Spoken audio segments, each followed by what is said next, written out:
Hello everyone, आज हम पढ़ेंगे इंग्लिश एनसीईआरटी क्लास 5th का चैप्टर गुलिवर्स ट्रैवल। तो इसमें जो है एक ट्रैवल के बारे में बताया गया है। जो गुलिवर करता है वो एक सेलर होता है और फिर जब वो उस एक आइलैंड पे जाता है जहाँ पे बहुत ही लंबे लंबे लंबे चौड़े लोग होते हैं और गुलिवर उनके सामने बहुत ही छोटा सा होता है, तो वहाँ पे क्या क्या होता है उसकी स्टोरी उसने खुद लिखी है। जो स्टोरी हम अपने आप लिखते हैं उसको हम बोलते हैं ऑटोबायोग्राफी। ऑटो का मतलब होता है खुद, बायोग्राफी का मतलब होता है कुछ लिखना किसी इंसान के बारे में। तो ऑटोबायोग्राफी हुई अपने ही बारे में कुछ लिखना। तो अब देखते हैं, चैप्टर स्टार्ट करते हैं। On the 16th of June 1730 we discovered land. Our captain sent a dozen men with vessels for water. तो 16 जून 1730 को जो ये ट्रैवलर्स थे इनको एक जगह मिली जहाँ पर जो उनका कैप्टन था उन्होंने क्या कहा कि जाओ, एक ये डजन 12 लोगों को भेजा और कहा कि वहाँ से उस लैंड में अगर तुम्हें कोई पानी मिले तो वहाँ से तुम पानी भर लाना। When we came to land we saw no river or spring nor any inhabitants. और जब हम वहाँ पहुँचे उस लैंड पर तो वहाँ पे ना ही कोई रिवर थी, कोई नदी भी नहीं थी, कोई झरना भी नहीं था और वहाँ पे कोई रहने वाले लोग भी नहीं थे। इनहेबिटेंट होते हैं किसी जगह पर रहने वाले लोग। I went on to explore, और मैं जो था वो आगे बढ़ता गया, ये राइटर बोलते हैं। The country was barren and rocky. जो कंट्री थी, वो जो जगह थी वो बैरन, बैरन का मतलब होता है बंजर, रॉकी का मतलब होता है पत्थर से भरा हुआ। तो कंट्री जो थी वो बंजर थी और पत्थरों से भरी हुई थी।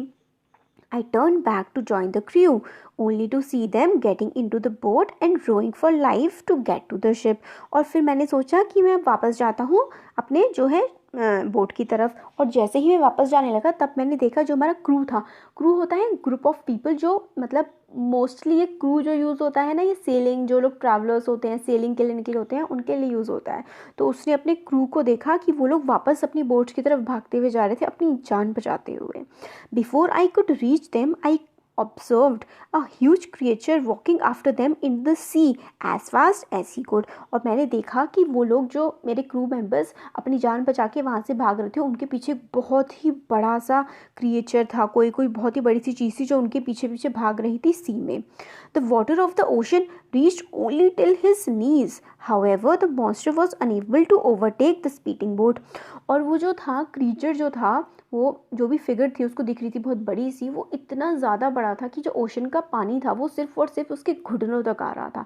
नीज होते हैं हमारे घुटने। मगर जो थी वो बोट थी वो काफ़ी ज़्यादा फास्ट थी और उसको वो मॉन्स्टर पकड़ नहीं पाया। मॉन्स्टर मतलब होता है दानव। वो मॉन्स्टर पकड़ नहीं पाया और वो बोट वहाँ से निकल गई।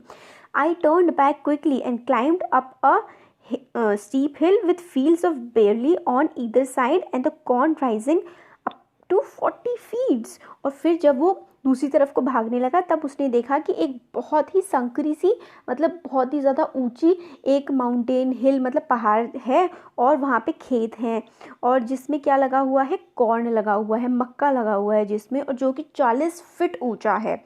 There was a fence to pass from one field to the other. और वहाँ पे फेंसिंग की गई थी एक फील्ड से दूसरे फील्ड में जाने के लिए। फेंसिंग का मतलब होता है डिवीजन, जिससे कर देते हैं ना। मान ली एक फील्ड है फिर दूसरा फील्ड है, एक फील्ड को दूसरे फील्ड से डिवाइड करने के लिए कुछ तारबंदी जो की जाती है उसे हम फेंस कहते हैं। It was impossible for me to climb because every step was 6 feet high. फिर जो ये हैं राइटर हैं ये बोलते हैं कि मेरे लिए बहुत ही ज़्यादा, मतलब मुश्किल क्या, नामुमकिन ही था कि कोई सीढ़ी चढ़ पाना, क्योंकि एक एक सीढ़ी का जो वो था पैर था वो 6 फीट ऊंचा था। I was trying to find a gap in the hedge when I discovered one of the inhabitants in the next field walking towards the fence.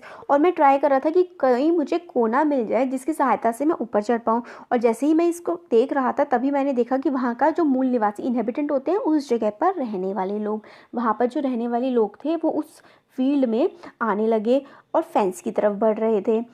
He was of the same size as the creature chasing the boat. और वो जो इंसान आ रहा था fence में field की तरफ वो उतना ही बड़ा था जितना कि मैंने देखा था जो बोट का पीछा कर रहा था।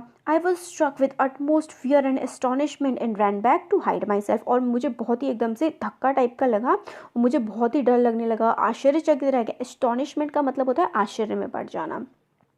मैं बहुत ही हैरान हो गया और मैं खुद को छुपाने के लिए भागा। It sounded like thunder. और ऐसा लग रहा था जैसे कि गरज कोई बादल गरज रहे हो। 7 monsters like him came towards the field ready to reap the corn. और उसके जैसे ही 7 और लोग आए खेत में, और उसकी जो कॉर्न मक्का उगा हुआ था ना वहाँ पे, उसकी कटाई करने के लिए आए वो लोग। They carried a reaping hook which was very big. और उन्होंने जो बोने वाला जो हुक होता है जिससे हम बुआई करते हैं फसलों की, वो लेके आए। वो भी बहुत ही ज़्यादा बड़ा था। ये देखिए जो इसके हाथ में दिखाया गया है ना, ये बोइंग हुक है, और ये भी काफ़ी ज़्यादा बड़ा है उस जाइंट पैन की तरह। When one of the reapers approached where I lay hidden, I screamed as loud as I could. और जैसे ही मैंने देखा कि उनमें से एक जो रीपर था, जो किसान था, वो मेरी तरफ को आ रहा था, और मैंने उसे देखते ही मैं बहुत ही ज़ोर से चिल्ला पड़ा। The creature stopped reaping, picked me up between his thumb and forefinger and brought me close to his eyes. और उस क्रीचर ने भी मुझे देख लिया क्योंकि मैं चिल्ला पड़ा था, और फिर वो मेरे पास आया और उसने मुझे अपनी मुट्ठी में ऊपर उठाया और अपने आँख के पास ले गया। और मैं लगभग 60 फीट ऊपर था ज़मीन से। He looked at me with curiosity and blew my hair aside to get a better view of my face. और उसने मुझे बहुत ही क्यूरियोसिटी मतलब उत्सुकता से देखा कि ये क्या चीज़ है, मेरे बालों को मेरे मुंह पे से हटाए ताकि वो मुझे बहुत ध्यान से देख सके।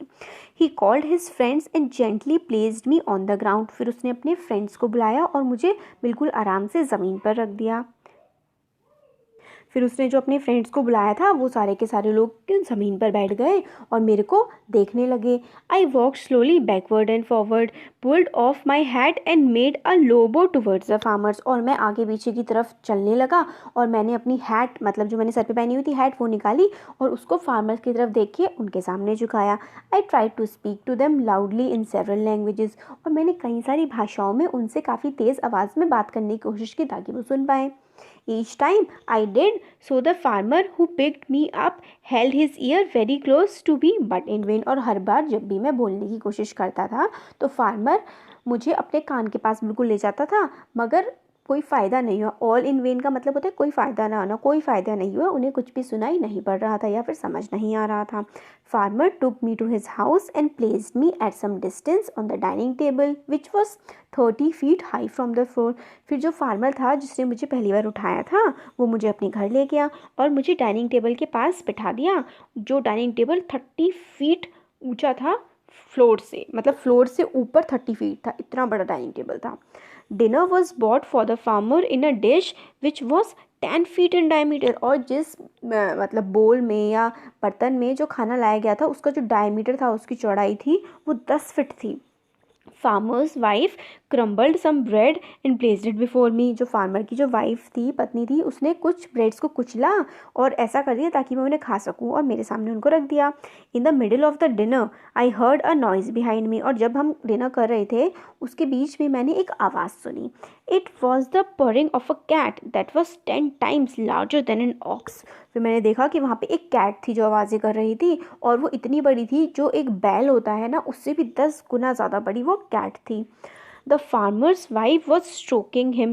Then entered the farmer's 1-year-old son in the arms of a lady. और फिर जो थी लेडी वो उस कैट को हटा रही थी, स्ट्रोक करके चुप करा रही थी, और तभी क्या हुआ, फार्मर जो था उसका 1 साल का बेटा आया जो कि एक लेडी ने अपनी गोद में जिसे पकड़ा हुआ था।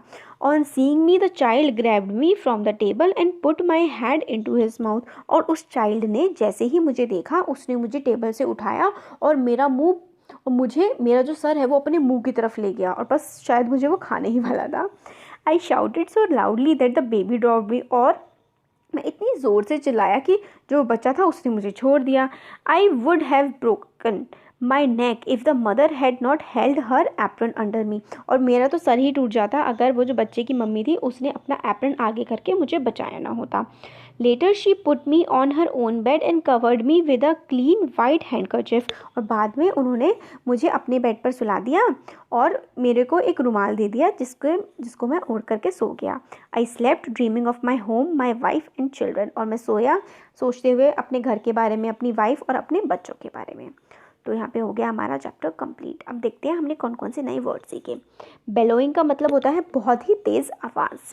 इनहेबिटेंट का मतलब होता है ऑक्यूपेंट्स, मतलब उस जगह पर रहने वाले लोग। बैरन का मतलब बंजर। एस्टॉनिशमेंट की बहुत ज़्यादा सरप्राइज हो जाना। क्रम्बल का मतलब होता है छोटे छोटे टुकड़ों में तोड़ देना, ग्रैब का मतलब होता है टाइटली पकड़ लेना। अब क्वेश्चंस देखते हैं। Why did the captain send the man to the land? The captain send the man to the land to grab some water. Question number 2. Why did the man rush back to the ship? The men rushed back to the ship because they have seen a giant. Question number 3. Choose the correct answer. The giant carried a reaping hook because जो giant था वो reaping hook क्यों लेके आया था? क्योंकि उसको corn field में reaping करनी थी। तो इसका आंसर होगा B. He was going to reap the corn. फिर थर्ड का जो है सेकेंड पार्ट है, They put Gulliver on the ground to look at him because क्यों करा था उन्होंने? Because they had never seen such a tiny man, और क्योंकि उन्होंने इतना छोटा मैन, इतना छोटा आदमी कभी भी नहीं देखा था। थर्ड है गुलिवर वॉज, गुलिवर कौन था? गुलिवर एक सेलर था, नदी में वो समुद्र में घूम रहे थे ना वो बोट लेकर के, तो वो जो समुद्र में घूमते हैं उनको सेलर बोलते हैं। इसका ऑप्शन होगा B. Name the creature to whom you would like the Gulliver, मतलब ये तो आप कर सकते हैं। अच्छा हाँ, इसमें यह है फोर्थ क्वेश्चन में कि गुलिवर ने जैसा खुद को पाया था उस आइलैंड में कि वो बहुत ही छोटा सा था, बाकी सारे लोग बहुत बड़े थे, तो इस क्वेश्चन में कहा गया है कि ऐसा कोई क्रिएचर है था क्या कभी हमारी अर्थ पे जो अब नहीं है। एक्सटिंक्ट का मतलब होता है कि ख़त्म हो जाना, जो अब ना हो। तो हमें हिंट दी गई है डी, डायनासोर्स थे जो बहुत ही टॉल, बहुत ही बड़े हुआ करते थे और अब वो एक्सटिंक्ट हो चुके हैं। तो हो गया हमारा चैप्टर कंप्लीट। आपको कैसा लगा कमेंट सेक्शन में कमेंट करके बता सकते हैं। अच्छा लगा तो वीडियो को लाइक करिए और चैनल को सब्सक्राइब करिए। Thank you so much.